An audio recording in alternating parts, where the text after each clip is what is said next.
அப்போ குர்ஆன் ஹதீஸை விட்டு நம்மளை தடம்புரள செய்வதற்கு சஹாபாக்களை சொல்லுவாங்க. அதுக்குரிய சான்றுகள்லாம் சொல்லிட்டோம். சஹாபாக்கள் வஹி வராது, அவங்களும் மனிதர்கள் தான், அவங்க நல்லவங்க என்பது வேற, அவங்கள பின்பற்று என்பது வேற கிடையாதுன்னு சொல்லிட்டோம். அடுத்து மதுஹபு சம்பந்தமாக சொல்லும்போது மதுஹபுக்கு இமாம்களுக்கு சம்பந்தம் கிடையாது, மதுஹப் அவங்க எதிர்த்தாங்க. அவங்க பேரை பயன்படுத்தி கொண்டு பிற்காலத்தில் எழுதியதை மதுஹப் என்று சொல்லுகிறார்கள். அது கூட ஒரு அறிவுபூர்வமாக ஒரு அறிஞனுடைய கூற்றை போல அது இருக்கவில்லை, ஒரு பைத்தியக்காரனின் உளறல் போல தான் ஷாஃபி மதுஹபுடைய சட்ட நூல்களும் ஹனஃபி மதுஹபுடைய சட்ட நூல்களும் இருக்கின்றன என்பதையும் சொன்னோம். அந்த மதுஹபு நூலில் உள்ளதையும் கூட மீறி இன்றைக்கு உள்ள ஆலிம்கள் சொல்லிக் கொண்டிருக்கிறார்கள் என்பதற்குரிய சான்றுகளையும் பார்த்தோம். இது ஒரு வகையாச்சா. அடுத்ததாக வஹி மட்டும்தானே மார்க்கம். இதில் குழப்பம் பண்ணுறதுக்கு என்ன செய்கிறாங்கன்னு கேட்டால், வஹி தான் மார்க்கம். வஹின்னா குர்ஆன் ஹதீஸ் மட்டும் யார் சொன்னா? வஹின்னா அல்லாட்டிருந்து வர்றதான வஹி. அல்லாட்டிருந்து வந்த வஹி வந்து ரெண்டு வகை இருக்கிறது. ஒன்று பாமர மக்களுக்கு சொன்ன வஹி, இன்னொன்று இருக்கிறது பண்டிதர்களுக்கு மட்டும் குறிப்பிட்ட ஆட்களை தேர்ந்தெடுத்து அவங்களுக்கு ரசூலை சொல்லிட்டு போயிருக்கிறாங்க. அதெல்லாம் புக்காக எழுத முடியாது, அதெல்லாம் நூல் வடிவங்களுக்கு கிடைக்காது, அதையெல்லாம் பயான் பண்ணி யாருக்கும் சொல்ல முடியாது. அந்த இல்மை பெற்றவர்கள் மக்களை கண்டறிந்து இதில் கூட்டத்தை பார்ப்பாங்களாம், இவர் தகுதியானவர் கூட்டிகிட்டு போய் இவருக்கு சொல்லிக் கொடுப்பாங்க. அது அவர் கூட்டி போய் சொல்லிக் கொடுப்பாங்களாம். அப்படி தகுதியானவர்களை பார்த்து தேடி எடுத்து சொல்லிக் கொடுக்குற ஒரு வகை இருக்கிறது. அவங்க அந்த வகைப்படி நடந்து கொள்ளலாம். அவங்க என்ன செய்யலாம், ஏதாவது இஷ்டத்துக்கு அதை செஞ்சுவிட்டு எங்களுக்கு அந்த வேறு வகையில் நாங்கள் முறிது வாங்கி கற்றுக்கொண்டோம், அது ஷேகுமார்கள் இருப்பாங்களாம். அந்த ஷேகுமார்கள் என்ன செய்வாங்களாம், அவங்களுடைய ஷேக்கிட்டேருந்து வாங்கியிருப்பாங்களாம். அந்த ஷேக் வந்து அவங்க ஷேக்கிட்டேருந்து வாங்கியிருப்பாங்களாம். இது பரவலாக எல்லா மக்களுக்கும் கொடுக்க முடியாத ஒரு விஷயமா. இதுக்கு பேர் சிர்ருடைய இல்மு சிர். இதுக்கு பேர் என்னது? ரகசிய ஞானம். ரகசிய ஞானம் என்றால் பொதுவாக மக்களுக்கு சொன்ன குர்ஆனில் உள்ளது அவங்க எல்லாத்துக்கும் உள்ளது, சாதாரண மக்களுக்கு உள்ளது. ஹதீஸில் உள்ளது சாதாரண மக்களுக்கு உள்ளது. சாதாரணமாக இல்லாமல் சிறப்பானவர்களுக்கு என்று தேர்வு செஞ்சு ரசூலுல்லாஹ் வந்து தனியாக சில சொல்லி கொடுத்துருக்குறாங்க. அவர் தேர்வு செஞ்ச ஆளுகளுக்கு சொல்லிக் கொடுப்பார். அவர் தேர்வு செஞ்ச ஆளுக்கு இப்போ சங்கிலி தொடராக வந்து கொண்டே இருக்கிறது. இப்படி ஒரு கல்வி இருக்கிறது, கலை இருக்கிறதுன்னு என்ன செய்கிறாங்க, சொல்கிறாங்க. இதே வஹி வஹியாருமில்ல. இப்போ இஷ்டத்துக்கு தான் செய்ய வேண்டியது. குர்ஆன்லையும் இருக்காது, ஹதீஸ்லையும் இருக்காது. கேட்டால் அது அந்த ஞானத்தில் ரகசிய ஞானம் ஷேக்கு சொல்லி தந்தாங்க. ஷேக்கு எவன்டா சொன்னது? அவருடைய ஷேக்கு சொன்னார். இப்படியே போய் ரசூலுல்லாஹ் வரைக்கும் வந்துருக்கு. நீங்கள் கித்தாப்புலாம் தேடினா நாங்கள் சொல்கிற ஆதாரம் கிடைக்காது. நாங்கள் செய்கிறது மார்க்கத்தில் உள்ளது தான், ஆனால் கித்தாப்புலாம் கிடைக்காது, குர்ஆன்லாம் இருக்காது. இது ரகசியமாக செலக்ட் பண்ண ஆட்களுக்கு உள்ள விஷயம்.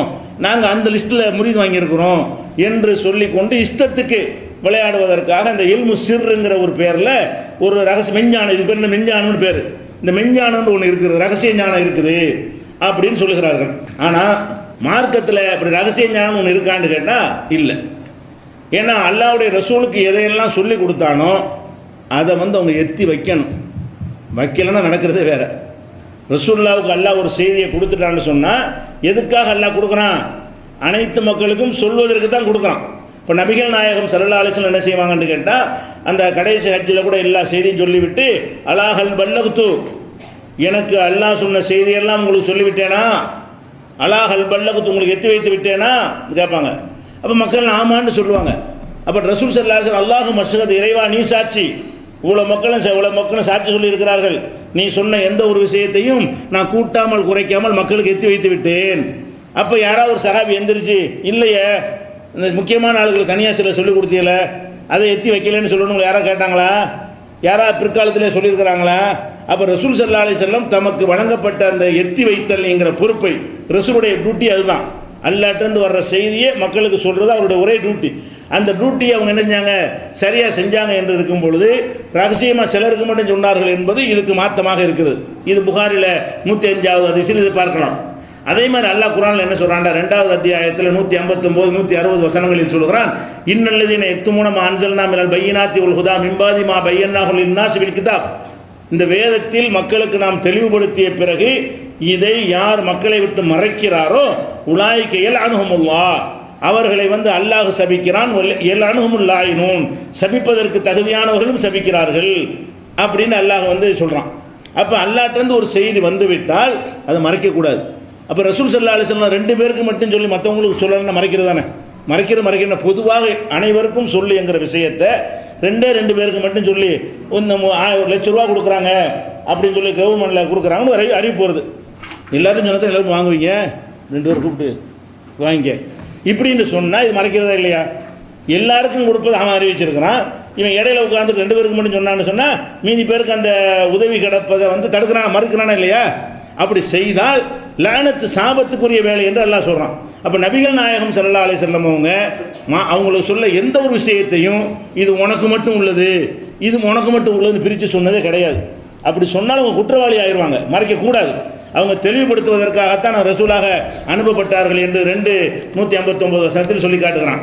அதே மாதிரி இன்னல்லதீன யக்துமூன மா அன்ஸலல்லாஹு மினல் கிதாபி வ யஷ்தரூன பிஹி ஸமனன் கலீலா, அற்பமான விலை பேசி அல்லாஹ்வுடைய வேதத்தை யார் மறைக்கிறார்களோ அவர்கள் நரக நெருப்பை சாப்பிடுகிறார்கள். அல்லாஹ் அவங்கள்ட்ட பேச மாட்டான், கியாமத்து நாளில் அவங்களை தூய்மைப்படுத்த மாட்டான்னு சொல்லி மறைக்கிறத, அல்லாஹ்வுடைய செய்தியை மறைக்கிறது அவ்வளோ பெரிய குற்றமாக சொல்லப்பட்டிருக்கு 2:174.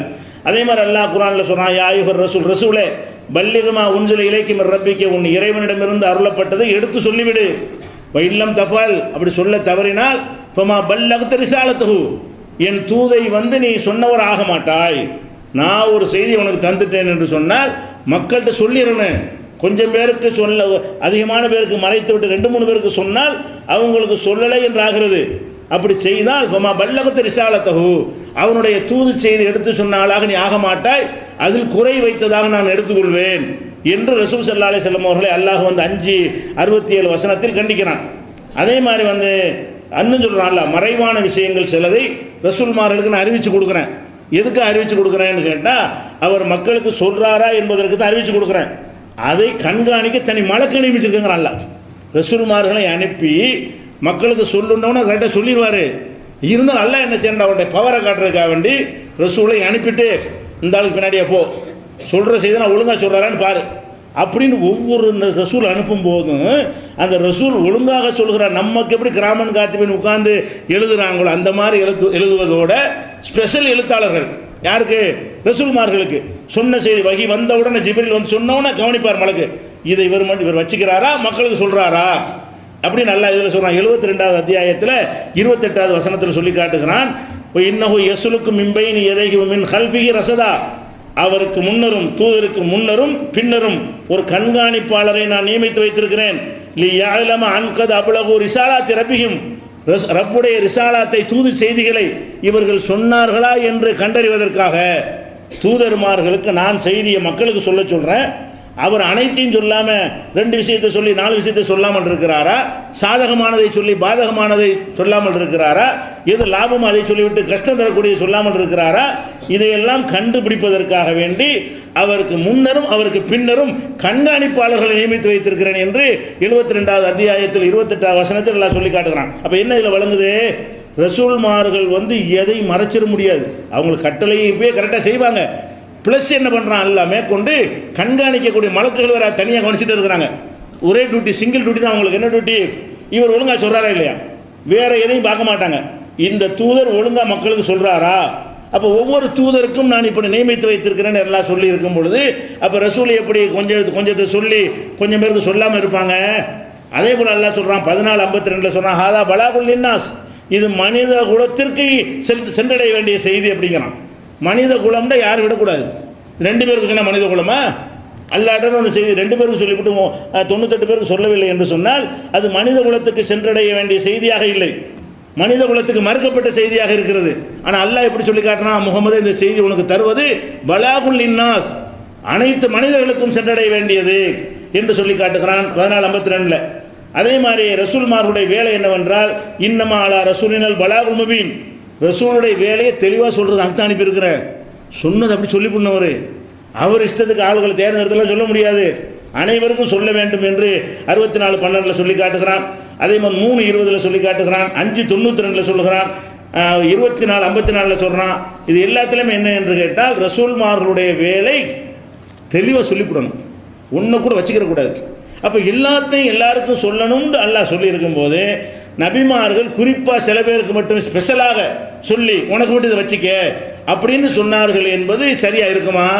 அப்படி இந்த மார்க்கத்தில் இருக்க முடியுமான்னு இருக்க முடியாது. இதை விட முக்கியமாக 21:109 வசனம் ரொம்ப முக்கியமான ஒரு வசனம். 21:109 என்ன சொல்கிறான்னு கேட்டால், குல் நபியை நீங்கள் சொல்லுங்கள், ஆதத்துக்கும் அலா சவாயின், உங்கள் அத்தனை பேருக்கும் நான் சமமாக அறிவித்து விட்டேன் என்று சொல்வீராக. ரசூலுடைய வேலையை என்ன, பொறுக்கி எடுத்துன்னு அறிவிக்கக்கூடாது. வேண்டிய மக்காவாசிக்கு மட்டும் அறிவிக்கிறது, முஹாஜிருக்கு மட்டும் அறிவிக்கிறது, சொந்தக்காரங்க மட்டும் அந்த விளையாட்டுலாம் வச்சுக்கக்கூடாது. ஆதனத்துக்கும் அலா சவா, அனைவருக்கும் சவாவாக சமமாக நான் நினைச்சிட்டேன், அறிவித்து விட்டேன். அப்போ எல்லாருக்கும் சமமாக அறிவிப்பதான் ரசூலுடைய வேலை. ஆள் பார்த்து அறிவிக்கிற வேலை நமக்கு வேண்டாம் இருக்கலாம். நம்முடைய செயல்பாடுகள் ஆள் பார்த்து சில சொல்லுவோம். இது மனிதனுக்கு உள்ள பலவீனங்கள் இருக்கலாம். இறை தூதர்களுக்கு அந்த விளையாட்டு கிடையாது. அவங்க என்ன செய்யணும், இந்த செய்தியை சமமாகத்தான் சொல்ல வேண்டும். வேண்டியவருக்கு ஒரு மார்க்கும் வேண்டாதவருக்கு மார்க்கும் அந்த விளையாட்டு இருக்கக்கூடாது என்று 21 109 ஒரு வசனமே எல்லாத்தையும் அடிச்சு நொறுக்கி விடுகிறது. இப்போ இவ்வளவுக்கு பேர் என்ன செய்வாங்கன்னு கேட்டால் அதுக்கு சில ஆதாரம் இருக்குது. என்னடா ஆதாரம் இருக்குது? ரசூல் ஸல்லல்லாஹு அலைஹி வஸல்லம் ஒரு ஹுதைஃபத்துல் யமான் ஒரு சஹாபி இருந்தார். அவருக்கு எல்லா ரகசியத்தையும் சொல்லி கொடுத்துருந்தாங்க. ரகசியமான விஷயத்தையும் அவருக்கு நினைஞ்சாங்க ரசூல்லா சொல்லி கொடுத்துருந்தாங்க. எந்த அளவுக்கு சொல்லி கொடுத்தார்கள்னா, முனாஃபிக்குகள் யார் யார் என்ற பட்டியல்லாம் யார்கிட்ட இருக்கு? ரசூல்லாவுக்கு அவருக்கு தான் தெரியும். முனாஃபிக்குகள் யார் யாருங்கிற பட்டியல்லாம் அவர் ஒரு ஆள் தான் தெரியும். அப்போ உமர் ரலியல்லாஹு ஆட்சி காலத்தில் அவங்க என்ன செய்வாங்களாம், யாராவது இறந்துட்டா ஜனாசா கூப்பிடுவாங்கல்ல, அப்போ கூப்பிட்டாங்கன்னா தொழுவிக்கு போகும். அந்த முனாஃபிக் இருந்தால் என்ன பண்ணுறது? வெளியில் நமக்கு தெரியாமல் இருக்கும்ல. முனாஃபிக்குங்கிறது ரசூலுல்லாவுக்கு மட்டும் தான் தெரியும், அல்ல அறிவிச்சு கொடுத்ததுனால. மற்ற சஹாபாக்கெல்லாம் முஸ்லீம் தொழுது தான் இருப்பாங்க, அது குற்றமும் இல்லை. தெரிஞ்சால் தானே முனாஃபிக்குன்னு தெரிஞ்சால் தானே சொல்லக்கூடாது. ஆனால் ஹுதைஃபாவுக்கு ரசூலுல்லாஹ் சொல்லி கொடுத்ததுனால உமர் வந்து ஜனாசாவுக்கு போகும்போது என்ன செய்வாராம், ஹுதைஃபா வாங்க ஜனாசாவுக்கு போய்ட்டு கூப்பிட்டு வரான். அவர் வந்தார்னா இவர் தொழுவிப்பாரான். அவர் வரல, என்ன வேலை இருக்கிறத மறுத்துட்டாருன்னு சொன்னால் முனாஃபிக்காக இருக்கிறான், ஹுதைஃபா வரமாட்டேங்கிறாருன்னு சொல்லி இவரும் போக மாட்டாராம். இதெல்லாம் சரியான அறிவிப்புகள் இருக்குது. இந்த மாதிரியான சில அறிவிப்புகளை வைத்துக்கொண்டு இவருக்கு சிறு ரகசிய ஞானம்னு ஒரு ஞானம் இருக்கிறது, இவருக்கு எல்லாத்தையும் சொல்லி கொடுத்தாங்க அப்படின்ட்டு ஒரு கதையை பரப்பி கொண்டிருக்கிறார்கள். யதார்த்தமான விஷயத்தை நம்ம விளங்கி கொள்ளணும். என்ன யதார்த்தமான விஷயம்னு கேட்டால், ரசூல் ஸல்லல்லாஹு அலைஹி வஸல்லம் வந்து தபூக் யுத்தத்துக்கு போகிறாங்க. இந்த ஹுதைஃபா முனாஃபிக்குகள் பட்டியல்லாம் சொன்னாங்கல்ல, அதை மட்டும்தான் சொன்னாங்களா? அதை ஏன் சொன்னாங்க? எல்லா ரகசிய ஞானத்தையும் தனித்தனியாக சொல்லி கொடுத்தாங்களா அவருக்கு என்பதை அறிந்து கொள்வதாக இருந்தால் அதனுடைய வரலாற்று பின்னணியை நம்ம தெரிஞ்சுக்கணும். இப்போ தபூக்கு போகிறதுக்கு பிறகு ரசூல் ஸல்லல்லாஹு அலைஹி வஸல்லம் வந்து திரும்பி வர்றாங்க. திரும்பி வரையில் என்ன செய்கிறாங்கன்னு கேட்டால், மக்களுக்கு அறிவிக்கிறாங்க. எப்படி அறிவிக்கிறாங்கன்னு கேட்டால், நீங்கள் எல்லாரும் என்ன செய்யுங்கன்னா, பத்தனுல் வாதி ரிட்டனில் வர்றாங்க. ரிட்டனில் வரும்போது பத்தனுல் வாதின்னு ஒரு பாதை, அகலமான பாதை. இன்னொன்று கணவாய்னா 2 மலைகளுக்கு இடையில் உள்ள குறுகலான பாதை. கணவாய்னு சொன்னால் 2 மலை இருக்கும், அதுக்குள்ள சின்ன ஒடுக்கமான பாதையாக இருக்கும். அப்போ ரசூல் ஸல்லல்லாஹு அலைஹி வஸல்லம் என்ன செய்கிறாங்க, தபூக் போர் முடிஞ்சவுடனே சஹாபாக்கள்லாம் கூப்பிட்டு, அவங்க சொல்லலை, அறிவிப்பாளரை விட்டு அறிவிக்க சொல்கிறாங்க. அவங்க சொல்லி அறிவிப்பாளர் அறிவிக்கிறார். என்ன செய்கிறாங்கன்னா, அன்ஹுது பத்தனல் வாதி, நீங்கள் எல்லோரும் பத்தனுல் வாதி வழியாக போங்க, அது விசாலமாக இருக்கிறது. ரிட்டர்ன் போகும்போது இந்த கணவாய்க்குள்ளே நுழைஞ்சு நெருக்கடியில் சிக்கி தவிக்காமல் பத்தனுல் வாதிக்கு நீங்கள் போயிருங்க அப்படின்னு சொல்லிட்டு, ஒஹு அவுசவாலைக்கும் ஃபைன்ன ரசூலுல்லாஹி ஸல்லல்லாஹு அலைஹி வஸல்லம் கத் அகத தனியா, ரசூல் ஸல்லல்லாஹு அலைஹி வஸல்லம் அவங்க வந்து அந்த கணவாயில் அவங்க போகிறாங்க. அவங்க மாத்திரம் அந்த கணவாய் வழியாக போகிறார்கள், நீங்கள்லாம் இதில் போங்க, இந்த பத்தனுல் வாதிங்கிற அகன்ற பாதையில் போங்க அப்படின்னு ரசூலுல்லாஹ் அறிவிக்க சொல்கிறாங்க. அறிவித்த உடனே இந்த போர்க்களத்துக்கு முனாஃபிக்குன்னு வருவாங்கல்ல, போர்க்களத்துக்கு முனாஃபிக்குன்னா முஸ்லீமாக நடித்தவன் தானே. அப்போ முஸ்லீமாக நடிச்சுக்கிட்டு இருந்ததுனால தபூக் யுத்தத்துக்கு வந்திருந்தாங்க. அவங்க என்ன செஞ்சாங்கன்னா, நல்ல வாய்ப்பு இது, எல்லாரும் இந்த பக்கம் போகிறாங்க, ரசூலுல்லாஹ் மட்டும் தனியாக என்ன செய்கிறாங்க, ஒரு கணவாய்க்குள்ளே போகிறாங்க, அடிச்சு நொறுக்கி கொண்டா கூட யாருக்கும் தெரியாது அப்படின்னு சொல்லி என்ன செய்கிறாங்க, கூட வந்த முனாஃபிக்குகள்லாம் அப்படி பின்தங்கிட்டாங்க.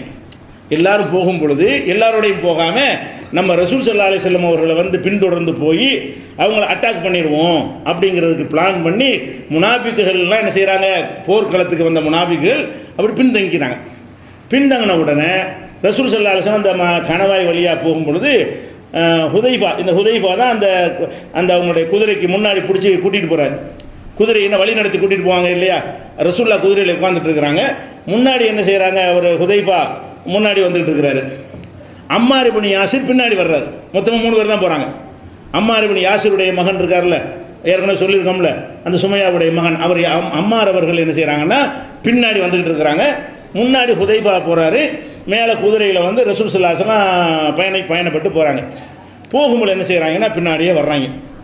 ஒரு சந்தடி இல்லாத ஒரு இடம் வந்தவுடனே அப்படியே வந்து தாக்குறதுக்காக ரெடியாக வராங்க. உடனே அம்மார், அதுதான் பின்னாடி இருக்கார்ல, அம்மார் ரொம்ப வீரமான ஒரு ஆள் நிறைய பேர் சமாளிப்பார்.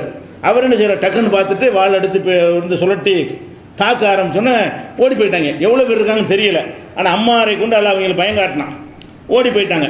அப்போ ரசூல் ஸல்லல்லாஹு அலைஹி வஸல்லம் என்ன செய்கிறாங்கன்னா, ஹுதைஃபா நில்லு சொல்லி நின்று ஒட்டகத்தை அந்த குதிரையை விட்டு இறங்கி கீழே நின்றுக்கிட்டாங்க. அம்மார் அடித்து விரட்டிட்டு வர்றாரு. வந்தவுடனே, என்னப்பா அம்மார் யாருன்னு உனக்கு தெரியுமா அவங்க கேட்குறோன்னே, தெரியாது. எதுக்கு வந்தாங்கன்னு தெரியுமா? அதுவும் தெரியாது. எல்லோரும் முகமூடி போட்டிருந்தார்கள், முகத்தை மறைத்திருந்தார்கள், துண்டை கண்ணு மட்டும் தெரிகிற மாதிரி கட்டுறாங்க இல்லை, அந்த மாதிரி கட்டி கொண்டு வந்தார்கள். யார் என்று எனக்கு தெரியலை அப்படிங்கிறார். அப்போ தான் ரசூல் என்ன செய்கிறாங்கன்னு கேட்டால், ஹுதைஃபாவை கூப்பிட்டு, இது வந்து செக்யூரிட்டி ஒன்று பாதுகாப்பு விஷயம், முனாஃபிக் யாருன்னு ஒன்று தெரியணும், இங்கேருந்து மதீனா வரைக்கும் போகணும், தபுக்கு ரொம்ப தூரம். அப்போ அவங்க என்ன செய்கிறாங்கன்னா, இன்னும் நல்லா முனாஃபிக் யாவும் வச்சுக்க. அவர்கிட்ட எதுக்கு சொல்கிறாங்க, நான் உனக்கு என்னை நண்பர் மாதிரி கிட்ட வருவாங்க, அவன் தாக்க தான் வர்றான், நீ தெரிஞ்சுக்கணும். அப்போ நீ தான் இப்போ எல்லாத்தையும் அனுப்பிவிட்டோம்.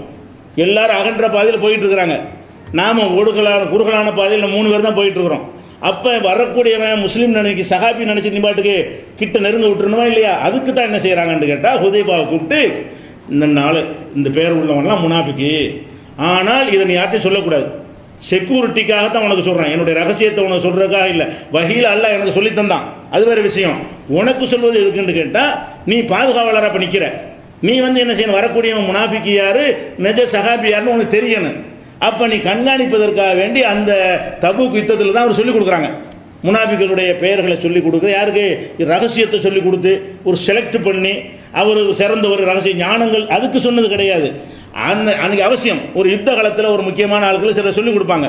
அப்போ போர்க்களத்தில் வந்து எதிரிகளும் நம்ம ஆட்கள் கலந்துருக்கும் பொழுது யார் யார் எதிரின்னு சொல்லிக் கொடுக்குற ஒரு கடமை இருக்கா இல்லையா?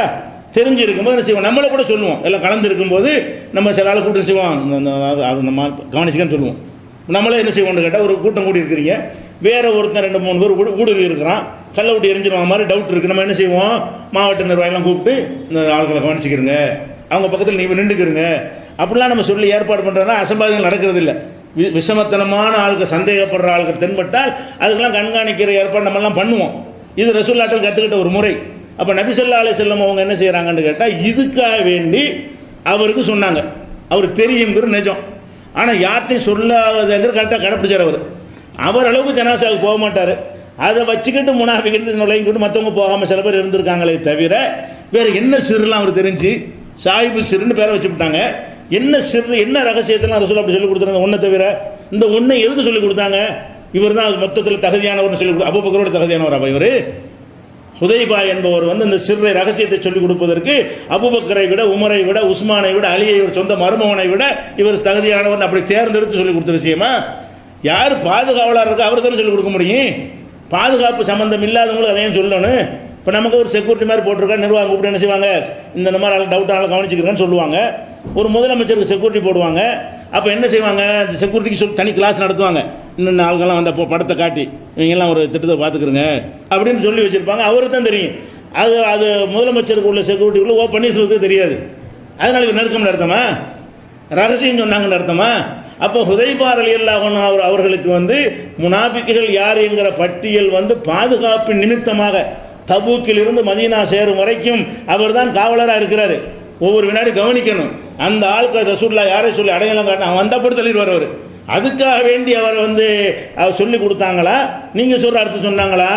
ரகசியத்தை அறிந்த ஒரு ரகசிய ஞானம், ரகசியம் இதை ரகசிய ஞானத்துக்கு ஆதாரம். இதை தவிர வேறு என்ன ரகசிய ஞானம் அவர் சொல்கிற? தனி ரகசிய தொழுகை சொல்லி கொடுத்தாங்களா?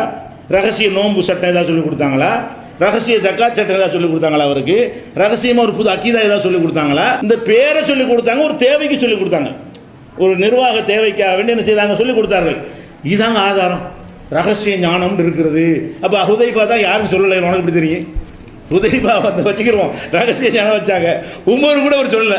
அவருடைய ரகசிய ஞானத்தை யாருக்கும் சொல்லாமல் மூத்தா போயிருக்கும்போது அவரிடமிருந்து உனக்கு சொன்னது அவர் யார்கிட்ட சொல்லிட்டு மூத்தா போனார்?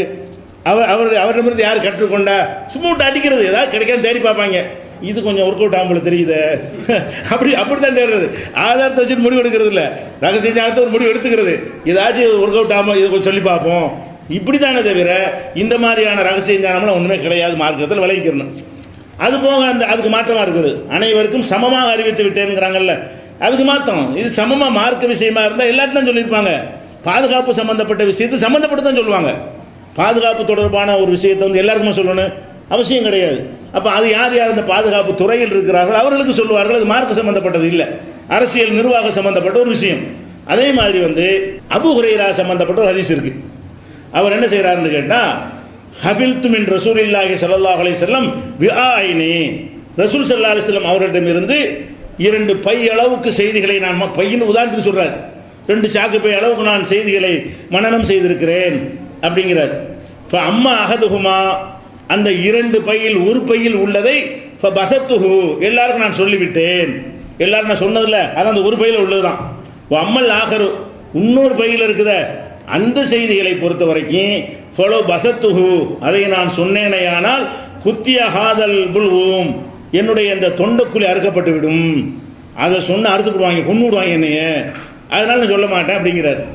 இதை வச்சுக்கிட்டு பார்த்தீங்களா 2 விஷயம். அபூ ஹுரைரா நீங்கள் கித்தாப்பில் எழுதி வச்சுக்கிறோம்னா அந்த இது இந்த முதல் வகையை சேர்ந்தது. புகாரி முஸ்லீமு திருமதின்னு காட்டுறீங்களே அபூ ஹுரைரா அறிவிக்கிறார்னு, அதெல்லாம் முதல் பையில் உள்ளது. 2வது பையில் உள்ள ஒரு விஷயம் ஒன்று இருக்கிறது, அதெல்லாம் அதான் ரகசியம் ஞானம். அது யாருக்கும் அவர் சொல்லலை, சொன்னால் கழுத்தறுக்கப்பட்டுங்கிறாரு. அவ்வளோ பயங்கரமான ஒரு விஷயம் அப்படின்னு சொல்லி என்ன செய்கிறாங்க, இதுக்கு ஒரு வியாக்கியானத்தை கொடுத்து ரகசிய ஞானம் இருக்குது. அப்போ அபூ ஹுரைராவுக்கு சொன்னது 2 விஷயம். ஒன்று எல்லாருக்கும் சொல்கிற விஷயம், இன்னொன்று ரகசியமாக வச்சுக்கேன்னு சொன்ன விஷயம். அவர் செலக்ட் பண்ணி ஆளுகளுக்கு சொல்லிக் கொடுப்பாரு, அது சங்கிலி தொடராக எங்களுக்கு வருது இப்படின்னு சொல்கிறாங்கல்ல. இது இந்த இந்த ஒரு ஹதீஸ் ஆதாரம் காட்டுவாங்க. இது புகாரில் 120வது ஹதீஸில் இது இருக்குது, இந்த ஹதீஸ் இருக்குது. ஆனால் இதனுடைய மீனிங்கை விளங்குறதுக்கு இதே புகாரிலேயே 118வது ஹதீஸ் எடுத்து பார்த்தா விளங்கி போயிடும். இது 120வது ஹதீஸில் என்ன வருதுன்னு கேட்டால், 2 பை நிறைய நான் செய்திகளை ரசூலுல்லாஹ்விலிருந்து பெற்றுக்கொண்டேன். ஒரு பையில் உள்ளது எல்லாத்துக்கும் சொல்லிவிட்டேன், இன்னொரு பையில் உள்ளதை நான் சொல்லவில்லை, சொன்னால் கழுத்து அறுக்கப்பட்டு விடும்னு சொன்னார்ல. இது 120. 118 ஒரு செய்தி இருக்குது. அதை பார்த்தீங்கன்னா இது என்னவா இருக்குன்னு விளங்கி கூறலாம்.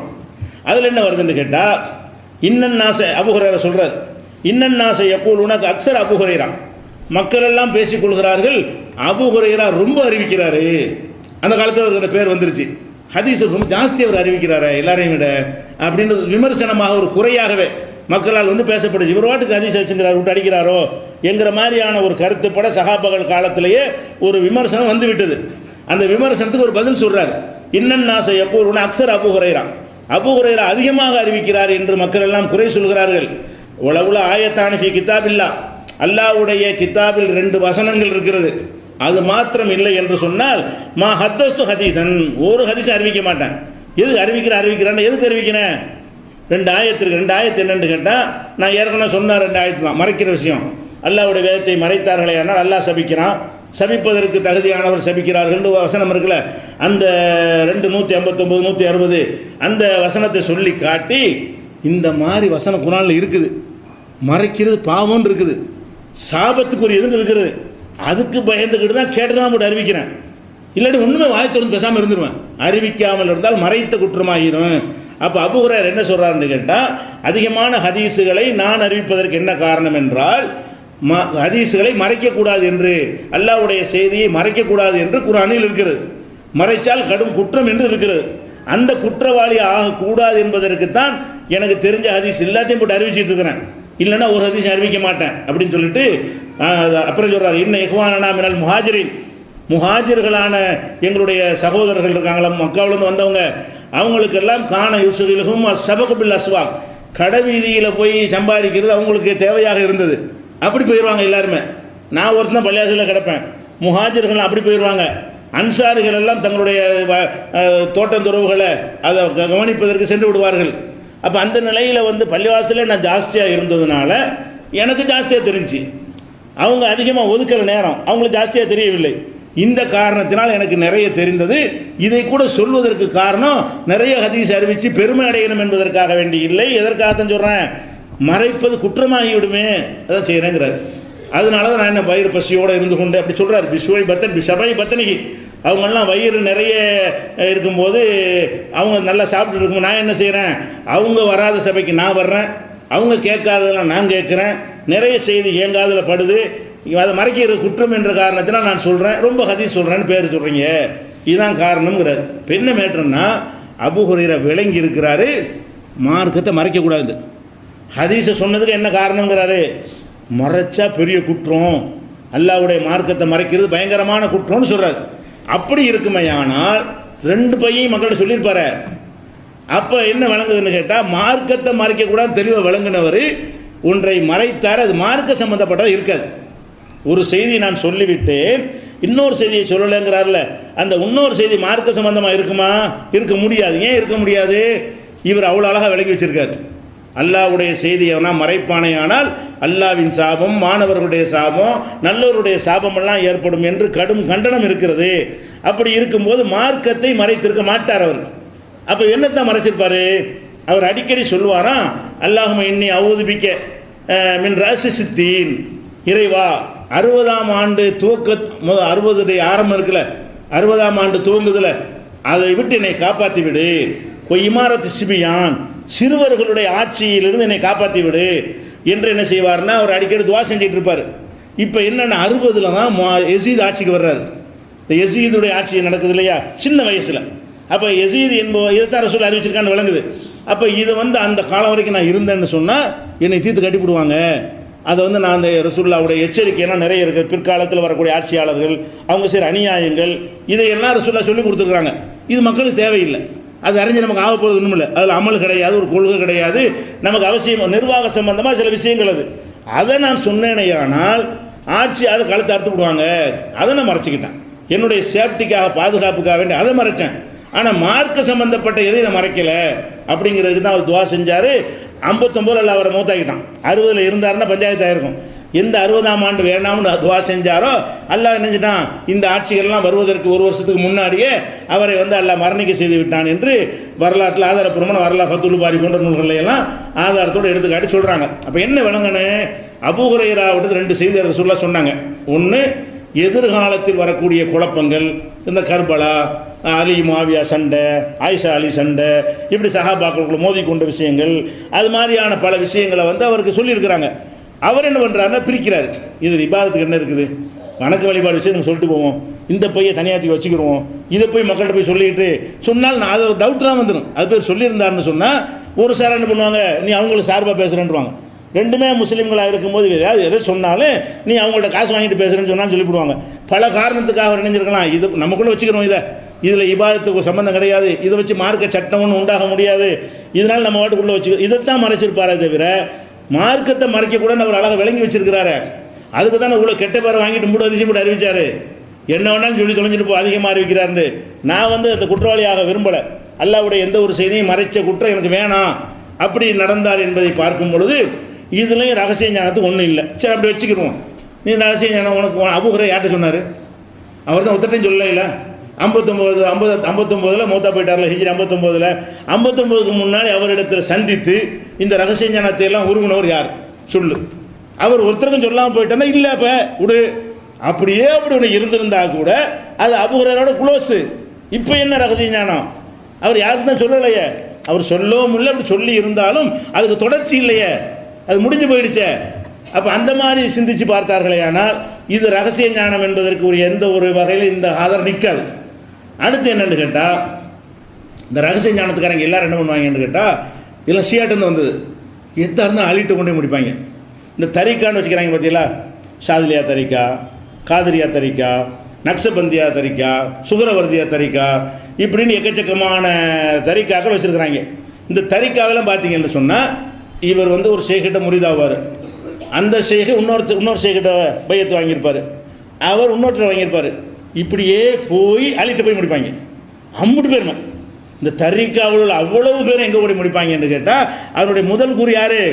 அலி ரலியல்லாஹு அன்ஹு. அந்த ஷியா கிட்ட வந்ததெல்லாம் ஷியா கிட்ட அப்படி கட்டி விட்டாங்க. அலியை அல்லாஹ்வுடைய ரசூலுக்கு மேலதுக்கு வைக்கிறதுக்காக வேண்டி, அபூபக்கர் உமரை விட அவருக்கு மேலே வசதி வைப்பதற்காக வேண்டி அவருக்கு சிறப்பு ஞானம் இருந்ததுன்னு கட்டி விட்டாங்க.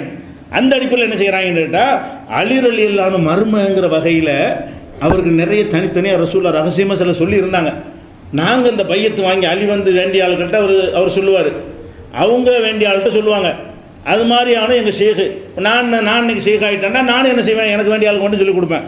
பரவாயில்ல பயானில் நாங்கள் சொல்ல மாட்டோம் அப்படிங்கிற மாதிரி ஒரு சிந்தாந்தத்தை வைத்து அலிட்ட கொண்டு சேர்ப்பாங்க. சேர்த்த உடனே அலி ஒரு வார்த்தையை சொல்லியிருக்கிறார், இதுவும் புகாரில் வருது. என்ன வருதுன்னு கேட்டால், ஹத்திசுன் நாஸ், மக்களுக்கு நீங்கள் அறிவியுங்கள், பிமா யாரிஃபுன, அவங்க புரிந்து கொள்ளக்கூடியது அறிவியுங்கள். அலி சொன்னாராம், மக்களுக்கு நீங்கள் அறிவியுங்கள், அவங்க புரிந்து கொள்ளக்கூடியது அறிவியுங்கள்.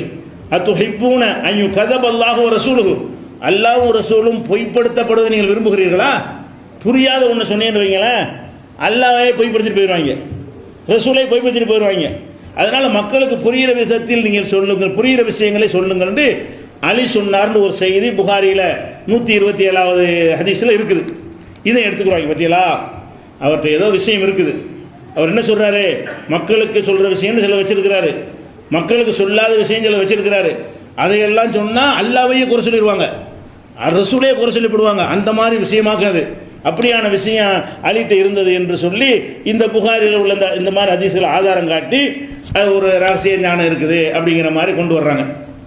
ஆனால் இது என்னன்னு கேட்டால், இது அப்போவே பஞ்சாயத்து ஆயிருக்கு. அலி சொன்ன ஒன்று ஆளாளுக்கு என்ன பண்ணுறாங்க, இப்படி கதையை கட்டி விட்டாங்களா.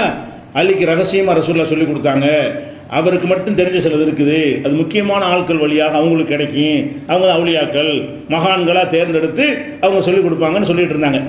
இது வந்தவொடனே என்ன ஆச்சுன்னு கேட்டால், அபு ஜுஹைஃபான்னு ஒரு ஆள், அலியுடைய முக்கியமான ஒரு தோழரில் ஒரு ஆள், அவர் அலிட்ட போகிறார். சால்து அலியன் ரலியல்லாஹு அன்ஹு, அலிட்ட நான் கேட்டேன், ஹல் இந்தக்கும் செய்வோன் மிம்மா லைசபில் குரான், குரானில் இல்லாத சிறப்பு ஞானம் உங்கள்கிட்ட எதுவும் இருக்குதோ? அவர் கேட்குறாரு. அலிட்ட போய் என்ன செய்கிறாரு, ஹல் இந்தக்கும் செய்வோன் மிம்மா லைசபில் குரான், குரானில் இல்லாத இன்னொரு அறிவிப்பில் என்ன வருதுன்னா, மாலைச இந்தன்னாஸ், மக்களுக்கெல்லாம் சொல்லாத ஒரு சிறப்பு ஞானம் உங்களுக்கு மட்டும் இருக்குதோ? அப்படி ரசூலுல்லாஹ் சொல்லிட்டு போனாங்களோ? எங்களுக்கெல்லாம் சொல்லாமல், எல்லா மக்களுக்கும் சொல்லாமல் உங்களுக்கு மட்டும் ஒரு சிறப்பான ஞானத்தை சொன்னார்களோ அப்படின்னு கேட்கும் பொழுது அப்போ அலி சொல்கிறாங்க, ஃபகால வல்லதி ஃபலக்கல் ஹப்ப, யார் வந்து வித்தை பிளந்து அதிலிருந்து பயிர்களை முளைக்க செய்கிறானோ அந்த இறைவன் மீது ஆணையாக சொல்கிறேன், மா இந்தனா இல்லாமாஃபில் குரான், குரானில் உள்ளதை தவிர வேறு எதுவும் எங்களிடத்தில் இல்லை.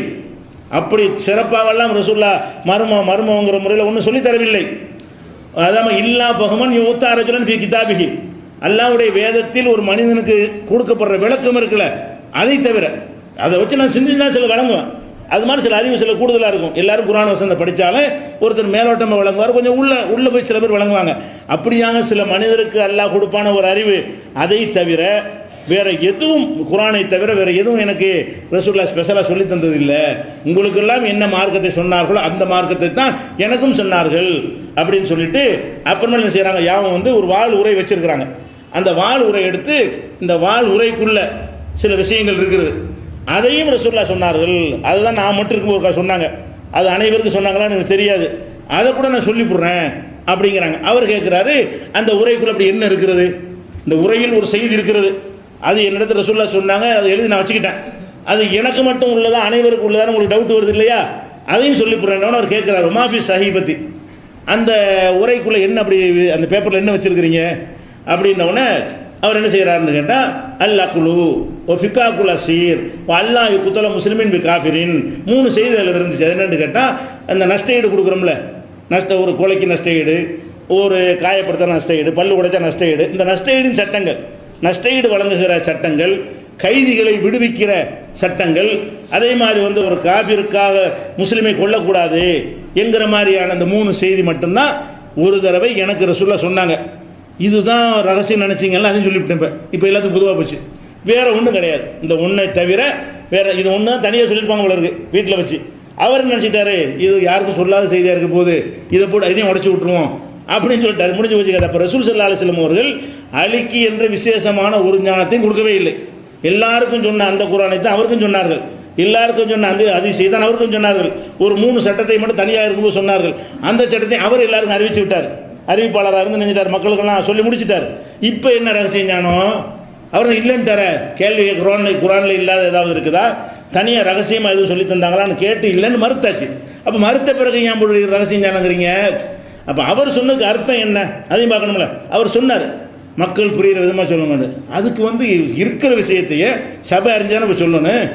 இருக்கிற விஷயத்தை சொல்லும்போது கூட அந்த மக்கள் 1ஆம் கிளாஸ் படிக்கிற எல்கேஜி பசங்கள்கிட்ட போய்கிட்டு லைஃப் ஆன ஹதீஸ் என்றால் என்ன தெரியுமான்னு கேட்கலாமா? அவன்கிட்ட போய்கிட்டு அவனுக்கு தெரிஞ்சு அவன்கிட்ட பேசணும். அதான் சபை அறிந்து பேசுதல் என்பது ஒரு ஜென்ரலாக எல்லாரும் பேசக்கூடிய ஒரு பேச்சு.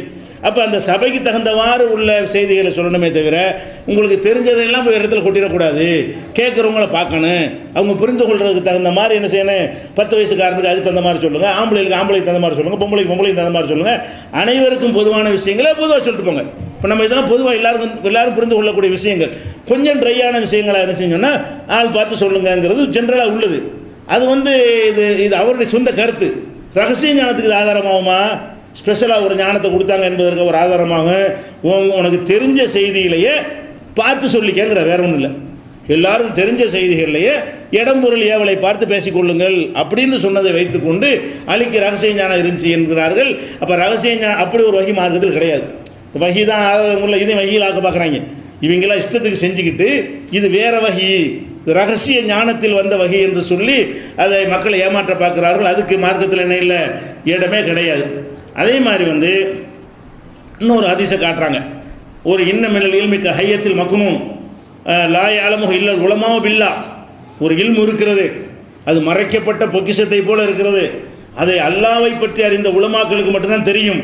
ஒய்தா நத்தகூபி அதை பேசிவிட்டார்களே ஆனால் லா யுன்கிர்ஹு இல்லா அஹ்லுல் குர்ரத்தி பில்லா, அல்லாவை நேசிக்கிற மக்கள் இருக்காங்களே அவங்கள தவிர யாருமே என்ன செய்ய மாட்டாங்க, அதை ஏற்றுக்கொள்ள மாட்டார்கள், மறுத்துருவாங்க. அப்படியான விஷயங்கள்லாம் இருக்குதுன்னு ரசூலுல்லாஹ் சொன்னாங்க. ஒரு ஹதீஸை கொண்டாந்து காட்டி ரகசிய ஞானம் இருக்குமாங்க. இது தைலமி என்பவர் அறிவித்திருக்கிறாரு. இதில் வந்து பலவீனமான ஆதாரத்துக்கு நிற்காத அறிவிப்பாளர்களை கொண்டு தான் இந்த செய்தி என்ன செய்யப்பட்டிருக்கு, பதிவு செய்யப்பட்டிருக்கிறது. ஹாஃபில் இராக்கி அவர்கள் என்ன செய்கிறாங்க, இதனுடைய அறிவிப்பாளர்களாம் அலசி இது ரசூலுல்லாஹ் சொன்னது இல்லை, இது பலவீனமான செய்திங்கிறாங்க. இது இந்த ஒரு செய்தி வைத்து கொண்டு தான் ரகசியமான ஒரு இல்மு இருக்குது, அது பொதுமக்கள்கிட்ட பேசிடக்கூடாது, பேசுனா குழம்பி போயிடுவாங்க, ஞானிகளுக்கு மட்டும் வச்சுக்கிறேன்னு இப்படி சொல்லக்கூடிய ஹதீஸ் வந்து ஒரு ஆத்தன்டிக்கான ஹதீஸ் இல்லை. அப்போ இந்த மாதிரி சூஃபிசம் என்கிற பெயரில் என்ன செய்கிறாங்கன்னு கேட்டால் இல்மு சிர், இது பேர் என்னது, ரகசியமாக ரசூல் ஸல்லல்லாஹு அலைஹி வஸல்லம் சிலருக்கு சொல்லிக் கொடுத்தது என்று சொல்லி அதுக்கு வஹி முத்திரை குத்தி அதை மார்க்கமாக்குவதற்காக வேண்டி செய்யக்கூடிய காட்சியை பார்க்கணும். இதை நம்ம புரிஞ்சுக்கொள்ளணும். அதே மாதிரி இன்னொன்று என்ன, இல்முல் முக்காஷஃபான்னு ஒன்று வச்சுக்கிறாங்க. முக்காஷஃபா வந்து இல்மு லதுன்னி இதுக்கு பேர். இது என்னன்னு கேட்டால் ரகசிய ஞானம்லாம் கிடையாது. இப்போ அல்லாவுக்காக வேண்டிய நம்ம அப்படி அர்ப்பணிச்சு அல்லா அப்படி மூழ்கி போனோன்னு வைங்களேன், மூழ்கி போகும்போது இங்கே இருந்த ஒரு லவ்ஹுல் மஃபூல் நமக்கு தெரிஞ்சிருமா. அந்த ஞானி ஆன பிறகு என்ன தெரியுமா, வகையெல்லாம் தனியாக வர வேண்டியதில்லை, லவ்ஹுல் மஃபூல் ஒரு அப்படி தெரியும். இங்கேருந்து பார்த்துக்கிட்டே எங்கள் பாப்பா எங்கள் எப்போ சாவுவார்னு கேட்டால் சொல்லிவிடலாம் பார்த்து. ஏன் அதில் இருக்கும்ல உனக்குதா இப்ராஹிம் என்னைக்கு மௌத்தா போவார் லவ் படித்து அவர் அப்படி இப்படிலாம் சொல்லியிருக்காங்க, அவுளியாக்கள் சொல்லியிருக்காங்கல்ல, அப்படி வச்சுக்கிட்டு இப்படி அவுளியாக்கள்லாம் சொல்லியிருக்கிறார்கள். இது வந்து முகாஷஃபா. இப்போ இல்ம லதுன்னி அல்லாஹ் டைரக்டாக வஹி ஜிப்ரீலும் கிடையாது, வஹியும் கிடையாது, அந்த மாதிரி ஒரு இல்மு இருக்குது. இல்மு சிர் இது வரைக்கும் சொன்னது. இன்னொரு இல்மு இருக்குது முகாஷஃபா, கஷ்புடைய இல்மு. இதை கஷ்பும்பாங்க, இதை வந்து சிர்ரும்பாங்க, இல்ம லதுன்னின்னு ஒரு பேரை வச்சுக்கிடுவாங்க. இப்படி பல பேர்களை சொல்லி ஞானிகளாக இருக்கிறவங்களுக்கு வந்து இந்த குர்ஆன்ஸ்லாம் தேவையே கிடையாது. அதெல்லாம் உங்களுக்கு அது அல்லாட்ட தொடர்பு இல்லாதவங்க போயிட்டு குர்ஆனை படிக்கணும், ஹதீஸை படிக்கணும். நேரவே டைரக்டராக இருக்க லவ்ஹுல் மஃபூல் எல்லாம் இருக்க, இந்த குர்ஆன் அதுக்குள்ளே தான் இருக்குது. அவர் என்னென்ன இப்படி பார்த்து பார்த்து நடந்துக்கிறார், என்னென்ன இருக்கு அனைத்தும் அவருக்கு தெரியும். அப்போ அல்லாஹ்வுக்கு தெரிஞ்ச எல்லாம் இவருக்கு தெரியும். அப்படி முகாஷஃபா இல்மு கொண்ட கருத்து என்னன்னு கேட்டால் அல்லாஹ் எதையெல்லாம் அறிந்து வைத்திருக்கிறானோ அது எல்லாமே இவருக்கு தெரியும். அந்த மாதிரி ஒரு ஞானம் இருக்கிறது. அது தவத்தின் மூலமாக தொழுகை இபாதத்துகள் அப்படி மூழ்கி மூழ்கி போய் அப்படியே செஞ்சால் ஒரு கட்டத்தில் இப்படி எல்லாம் திரை விலகிவிடும். ஒரு திரை போட்டிருக்கான் அல்லாஹ், அவனுடைய லவ்கையெல்லாம் படிக்க முடியாத அளவுக்கு அந்த திரையெல்லாம் விலகி ஒரு கஷ்பு இருக்கிறது அப்படின்னு சொல்லி ஏமாற்றக்கூடியவர்கள் இருக்கிறார்கள். அது என்னவெல்லாம் ஏமாத்துறாங்க, அது சரியா, அதுக்கு மார்க்கத்தில் வந்து ஆதாரம் இருக்குதா, அப்படியான ஒரு இல்முக்கு இஸ்லாத்தில் வந்து அனுமதி இருக்குதா, இந்த விஷயங்களை இன்ஷா அல்லாஹ் என்ன செய்வோம் நாளைக்கு பார்க்கலாம்.